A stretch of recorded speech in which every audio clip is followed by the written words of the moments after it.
తప్పనిసరిగా మనం పర్యావరణాన్ని ప్రొటెక్ట్ చేయాల్సిన బాధ్యత మనందరికీ ఉంది.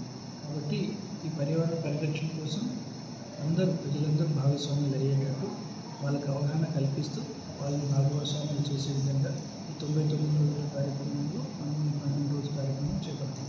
ఒక్కొక్క రోజు ఒక్కొక్క రకమైన కార్యక్రమం చేపడతాం. ఎట్లాంటిదంటే మనం సపోజ్ సింగిల్ యూజ్ ప్లాస్టిక్స్ వాడడం, లేకపోతే ప్లాస్టిక్స్ వల్ల పర్యావరణం దెబ్బతింటుంది కాబట్టి సింగిల్ యూజ్ ప్లాస్టిక్ వాడడం కావచ్చు, ఇట్లాంటి కార్యక్రమం కూడా ఉంటుంది.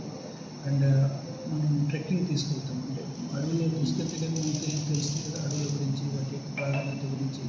అట్లా అడవిలో ట్రెక్ చేయించడం, బర్డ్ వాచింగ్ చేయించడం, లేకపోతే సైక్లింగ్ చేయించడం, ర్యాలీ చేయడం, ఇట్లాంటి వివిధ రకమైన కార్యక్రమం ఉంది.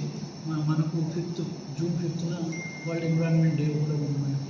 ఆ వరల్డ్ ఎన్విరాన్మెంట్ డే కోసం ఈ ఎస్సే రైటింగ్ కాంపిటీషన్స్ కావచ్చు, లేకపోతే రకరకాలైన కార్యక్రమాలు చేసి స్కూల్ పిల్లలను వాళ్ళని ప్రోత్సహించడం అండ్ పబ్లిక్ రిప్రజెంటేటివ్ పార్టిసిపేట్ చేయడం, ఇట్లాంటి కార్యక్రమం మనం చేయబోతున్నాం 99 రోజుల కార్యక్రమం.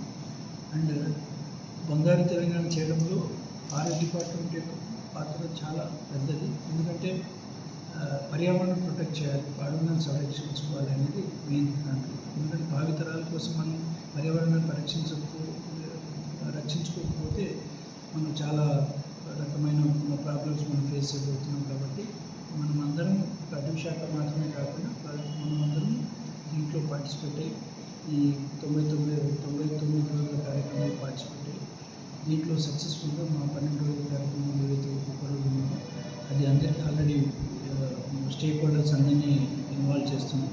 ప్రతి ఒక్కరు అందులో పార్టిసిపేట్ అయ్యి తప్పనిసరిగా ఈ పర్యావరణ పరిరక్షణ కార్యక్రమంలో అందరూ భాగస్వాములు అవుతారని కోరుకుంటూ మరొకసారి అందరికీ తెలంగాణ ఫార్మర్స్ శుభాకాంక్షలు.